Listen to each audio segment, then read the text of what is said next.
राधे राधे, जय माता की भक्तों। आप सभी का स्वागत करती हूँ स्पिरिचुअल ज्ञान साधना में और आप सभी से अनुरोध करती हूँ कि स्पिरिचुअल ज्ञान साधना को सब्सक्राइब कर लीजिए और बेल आइकन को प्रेस कर दीजिए ताकि आपको नई नई वीडियोस का नोटिफिकेशन। पवन तनय संकट हरन मंगल मूर्ति रूप, राम लखन सीता सहित हृदय वसो सुरभूप। सियावर राम जय जय राम, मेरे प्रभु राम जय जय राम। जय माता की। राधे राधे भक्तों, कैसे हैं आप सभी लोग? आशा करते हैं आप लोग बहुत अच्छे होंगे। बताने के लिए कमेंट में जय माता की राधे राधे अवश्य ही लिखिएगा। भक्तों, आज की वीडियो में हम आपको बहुत ही सुंदर एक कथा सुनाएंगे हनुमान जी महाराज की। भक्ति और वैराग्य के आधारभूत स्तंभ पर टिकी सनातनी परंपरा में जब भी भक्तों की बात होती है तो अलग अलग काल में हुए भक्तों के नाम याद किए जाते हैं। इन सभी भक्तों में सबसे ऊपर नाम एक ऐसे भक्त का आता है जिनका हर युग में चिरकाल तक जीवंत रहेगा। ये एक ऐसे भक्त हैं जिनको अमरता का वरदान प्राप्त है और युगों युगों से धरती पर मौजूद हैं। प्रभु की सेवा करने के उनके निस्वार्थ भाव ने उन्हें भक्त शिरोमणि की उपमा प्रदान की है। उनकी भक्ति के लिए लिखने वालों ने यहाँ तक लिखा है कि दुनिया के चलाने वाले भगवान का कोई भी काम उनके बिना नहीं चलता। आपने भी सुना होगा, दुनिया चले ना श्री राम के बिना, और राम जी चले ना, बोलिए, राम जी चले ना हनुमान के बिना। तो आइए भक्तों, भक्त वत्सल की उत्पत्ति विशेष श्रृंखला में आज बात करते हैं भक्त शिरोमणि श्री हनुमान जी के पावन चरित्र से। साथ ही जानेंगे कथा बजरंग बली की उत्पत्ति की। तो आइए भक्तों, प्रारंभ करते हैं यह सुंदर कथा। प्रिय भक्तगण, आप सभी लोग इस कथा का श्रवण करते समय राम नाम का जप अवश्य करते रहिए। बोलिए गणेश भगवान की जय, गौरी शंकर भगवान की जय, लक्ष्मी नारायण भगवान की जय। बोलिए सियापति रामचंद्र भगवान की जय। एक बार की बात है, ऋषि अंगिरा इंद्रदेव के लोक पधारे। इंद्रदेव ने उनका विधिवत स्वागत सत्कार किया और ऋषि के मनोरंजन हेतु पुंजिक स्थला नाम की अत्यंत रूपवती अप्सरा के नृत्य का आयोजन किया। पुंजिक स्थला ने अत्यंत मनमोहक नृत्य प्रस्तुत किया, परंतु मुनि स्वभाव होने के कारण ऋषि अंगिरा को इन सब में कोई रुचि नहीं थी। अतः वो नृत्य की ओर आकर्षित ना होकर प्रभु के ध्यान में मग्न हो गए। जब पुंजिक स्थला का नृत्य समाप्त हुआ तो देवराज इंद्र ने पूछा, हे महर्षि, आपको इस अप्सरा का नृत्य कैसा लगा? इस पर ऋषि अंगिरा ने उत्तर दिया, हे देवराज, मुनि स्वभाव होने के कारण मेरी नृत्य या भोग विलास में कोई रुचि नहीं है। इस कारण मैंने अप्सरा के नृत्य पर तनिक भी ध्यान नहीं दिया, अतः मैं इसकी प्रस्तुति के विषय में कुछ नहीं कह सकता।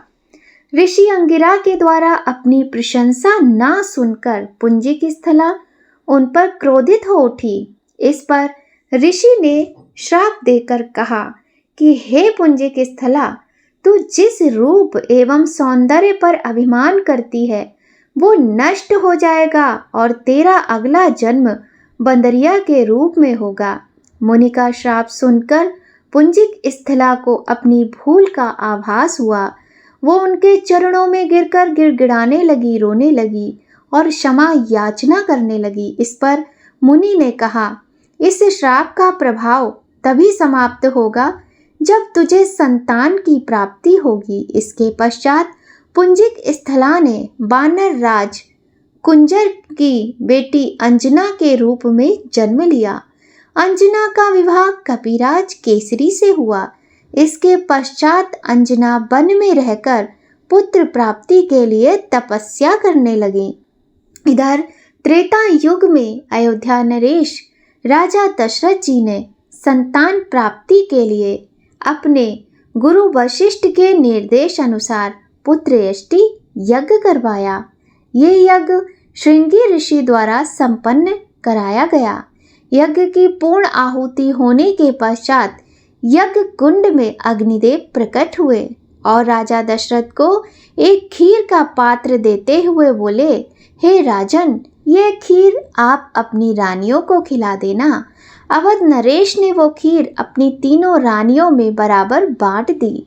कौशल्या और सुमित्रा ने तो खीर ग्रहण कर ली, किंतु जब रानी कैकेयी खीर ग्रहण करने लगी तब एक चील आई और उस खीर का कुछ अंश झपटकर अपने मुंह में लेकर उड़ गई। अब वो चील संतान प्राप्ति के लिए तपस्या कर रही अंजना माता के आश्रम के ऊपर से उड़ रही थी। तब अंजना आसमान की ओर मुख करके कुछ देख रही थी। उनका मुख खुला होने के कारण खीर का कुछ हिस्सा उनके मुंह में गिरा। यह बात जब उन्होंने अपने पति वनराज केसरी को बताई तो उन्होंने कहा कि हे प्रिय, इसे भगवान शिव का प्रसाद मानकर ग्रहण कर लो। पति की बात मानकर अंजना ने वो खीर ग्रहण कर ली और इसके फलस्वरूप वो कुछ ही समय में गर्भवती हो गईं और उनके गर्भ से अत्यंत बलशाली व तीव्र बुद्धि वाले केसरी नंदन हनुमान जी का जन्म हुआ। तो भक्तों, इस प्रकार से हमारे प्रिय भगवान श्री बजरंगबली का जन्म हुआ। श्री राम भक्त हनुमान जी के भारत सहित दुनिया भर में अनन्य भक्त हैं, जो कई रूपों में हनुमान जी की पूजा अर्चना करते हैं। हनुमान जी के इन्हीं रूपों में एक बहुत महत्वपूर्ण और शक्तिशाली रूप है पंचमुखी हनुमान बाबा का। भगवान के 5 चेहरों वाला यह रूप अत्यंत आकर्षक और रहस्यमय प्रतीत होता है। हनुमान जी ने पंचमुखी अवतार में उनके 5 मुख अलग अलग दिशाओं को देखते हैं। हनुमान जी के इस रूप को उनके भक्त बहुत ही विस्मय भरी दृष्टि से देखते हैं। पंचमुखी हनुमान जी को भगवान के कुछ सबसे विराट स्वरूपों में से एक माना जाता है। कुछ तो यह भी जानते हैं कि पंचमुखी हनुमान जी के 2 रूप हैं। हालांकि देश और दुनिया भर के भक्तों में भगवान के पंचमुखी रूप की मान्यता के बाद भी हम भगवान के पंचमुखी अवतार के विषय में बहुत कम जानते हैं। तो भक्तों, ऐसी ही एक छोटी सी कथा हम आपको सुनाते हैं। हनुमान जी ने अहिरावण को मारने के लिए स्वयं को पंचमुख अवतार में प्रकट किया था। अहिरावण एक शक्तिशाली राक्षस था जो लंका के राजा रावण का भाई था। अहिरावण ने रामायण के युद्ध के दौरान रावण की मदद करने के लिए श्री राम और लक्ष्मण जी का अपहरण कर लिया था। तब हनुमान जी अपने आराध्य श्री राम और लक्ष्मण को अहिरावण के चंगुल से छुड़ाने के लिए पंचमुखी अवतार धारण करते हैं। इस विशाल रूप में हनुमान जी ने न सिर्फ अहिरावण का वध किया, बल्कि भगवान राम और लक्ष्मण को पुनः धरती लोक पर भी लेकर आए। आइए भक्तों, सुनिए कथा विस्तार से। रामायण के युद्ध के समय जब लक्ष्मण जी ने लंका नरेश के पुत्र इंद्रजीत का वध किया, तब रावण ने सहायता के लिए अपने भाई अहिरावण से संपर्क किया। अहिरावण पाताल का राजा था। जब विभीषण को इस बात का पता चला तो वे और राम और लक्ष्मण जी को चेतावनी देने के लिए दौड़ पड़े। उन्होंने इस बात की जानकारी हनुमान जी को दी और उनसे सतर्क रहने के लिए कहा और किसी को भी उस परिसर में प्रवेश नहीं कर देने का आग्रह किया जहां भगवान राम और लक्ष्मण जी ठहरे हुए थे। अहिरावण ने परिसर में प्रवेश करने की बहुत कोशिश की, किंतु वह असफल रहा। हनुमान जी ने उनके हर प्रयास को विफल कर दिया। अंत में अहिरावण ने विभीषण के रूप को धारण कर परिसर में प्रवेश करने का षड्यंत्र रचा और हनुमान जी उन्हें पहचान नहीं पाए। उन्होंने उसे उस कमरे में प्रवेश करने दिया जहां श्री राम जी और लक्ष्मण जी थे। इसके बाद अहिरावण ने उस कमरे में प्रवेश किया जहां भगवान श्री राम और लक्ष्मण विश्राम कर रहे थे और उनका अपहरण कर उन्हें पाताल ले गया। जब हनुमान जी को घटना के विषय में पता चला तो वे विभीषण के पास पहुँचे और उन्हें सूचना दी। विभीषण ने हनुमान जी से कहा कि हमें जल्दी से जल्दी भगवान श्री राम और लक्ष्मण जी को मुक्त कराना होगा, नहीं तो अहिरावण उनकी बलि चढ़ा देगा। तब भगवान हनुमान जी ने राम जी और लक्ष्मण जी को बचाने के लिए पाताल के द्वार पर वो पहुंच गए और वहां उनका सामना अपने पुत्र मकरध्वज से हुआ। हनुमान जी ने मकरध्वज को हराने के बाद पाताल लोक में प्रवेश किया। अहिरावण के पास एक मजबूत सेना थी, लेकिन चंद्रसेन ने उन्हें अहिरावण को मारने के रहस्य के विषय में बता दिया कि उनकी जीवन शक्ति 5 अलग अलग ज्योतियों में है, जिन्हें 5 अलग अलग दिशाओं में रखा गया है। अहिरावण को मारने का एक ही उपाय है कि इन 5 ज्योतियों को एक साथ बुझाना। तब हनुमान जी पंचमुखी रूप में प्रकट हुए और 5 ज्योतियों को एक साथ बुझा दिया और अहिरावण का वध कर श्री राम और लक्ष्मण जी को बचाया। भगवान हनुमान जी के पंचमुखी रूप का महत्व समझने के लिए हमें उनके प्रत्येक मुख का अर्थ और महत्व जानना होगा। भगवान हनुमान जी का पंचमुखी में जो पहला मुख है वह मुख पूर्व की ओर है। हनुमान जी के इस रूप की पूजा करने से पापों से मुक्ति मिलती है और शांति, पवित्रता, सुख और तृप्ति प्राप्त होती है। भगवान का जो दूसरा मुख है वह है भगवान विष्णु के कई अवतारों में से एक। यह सिंह रूप दक्षिण मुखी है। भगवान विष्णु ने अपने भक्त प्रहलाद की रक्षा हेतु यह रूप धारण किया था। नरसिंह की पूजा करने से सारे भय दूर होने के साथ ही निर्भयता और विजय प्राप्त होती है। पश्चिम की ओर मुख करके गरुड़ या चील पंचमुखी भगवान हनुमान नकारात्मक प्रभावों, काले जादू और बुरी आत्माओं से सुरक्षा प्रदान करते हैं।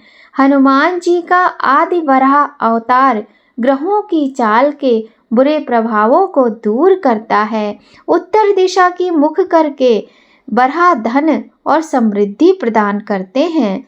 घोड़े के मुख में भगवान के पंचमुखी रूप की अंतिम अभिव्यक्ति है ग्रीव के रूप में है।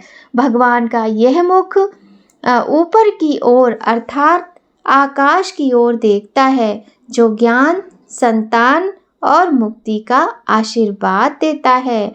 भक्तों बोलिए बजरंग बली भगवान की जय। भक्तों, हनुमान जी हम सभी के अनेक संकटों को दूर करते हैं, इसी कारण उन्हें संकट मोचन कहा जाता है। भक्तों के संकट दूर करने वाले हमारे बहुत ही प्यारे भक्त श्री राम जी के जो बहुत ही प्यारे भक्त हनुमान जी, इनकी आराधना करने से जीवन के समस्त कष्टों से मुक्ति मिलती है। भक्तों, आज मंगलवार का दिन है। मंगलवार के दिन हनुमान चालीसा का पाठ, सुंदर कांड का पाठ अवश्य करना चाहिए, क्योंकि ऐसा करने से ईश्वर की कृपा बनी रहती है और जिन घरों में नकारात्मक शक्तियों का थोड़ा भी आभास हो, थोड़ा भी प्रभाव हो, उन घरों में तो प्रतिदिन हनुमान चालीसा का पाठ अवश्य होना चाहिए। हनुमान जी हमारे आराध्य देवता हैं। वे भगवान श्री राम के परम भक्त हैं और हनुमान जी चिरंजीवी हैं।